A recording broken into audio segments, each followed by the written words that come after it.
এক ইহুদি রাষ্ট্র ইসরায়েল অস্থির করে তুলেছে পুরো মধ্যপ্রাচ্য। এক এক সময় এক এক মুসলিম রাষ্ট্রের অভ্যন্তরীণ বিষয়ে নাক গলিয়ে নিজেদের তাবেদারি কায়েম করার চেষ্টা করে চলেছে। তাদের মাধ্যমে সবচেয়ে বেশি নির্যাতিত হয়েছে ফিলিস্তিনের গাজা উপত্যকার মানুষ। প্রতিদিনই গাজাবাসীর ওপর চালানো হচ্ছে অমানবিক নির্যাতন। এখনও সেই হামলা অব্যাহত রেখেছে নেতানিয়াহু প্রশাসন।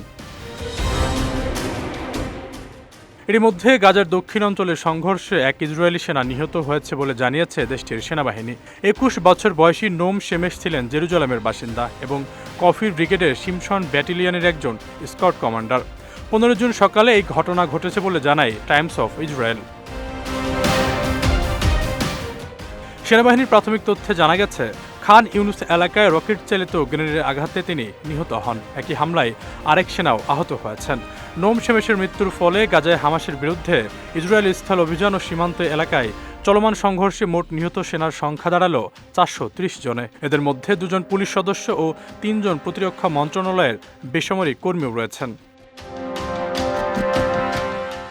২০২৩ সালের ৭ অক্টোবর হামাস দক্ষিণ ইসরায়েলে আক্রমণ চালানোর পর গাজায় সামরিক অভিযান শুরু করে ইসরায়েল। সেই হামলায় প্রায় ১২০০ জন নিহত হয় ও ২৫১ জনকে জিম্মি করা হয়। হামাসের হাতে এখনও ৫৩ জন জিম্মি রয়েছে। এর মধ্যে আইডিএফ নিশ্চিত করেছে তাদের মধ্যে অন্তত ৩৩ জনের মৃত্যু হয়েছে। বাকিদের মধ্যে কয়েকজনের অবস্থাও আশঙ্কাজনক।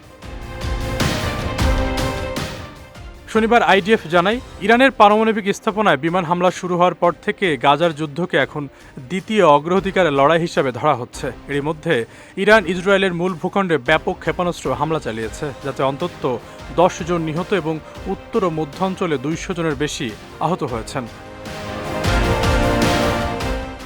এই মুহূর্তে ইসরায়েল ও ইরানের মধ্যে যে ভয়াবহ পাল্টা হামলা শুরু হয়েছে, তাতে উত্তেজনা ছড়িয়ে পড়েছে পুরো মধ্যপ্রাচ্যে। ইরানের পক্ষে এবার একজোট হয়ে লেগেছে পুরো মুসলিম বিশ্ব। আশরাফুল ইসলাম, বিজয় টিভি, নিউজ ডেস্ক।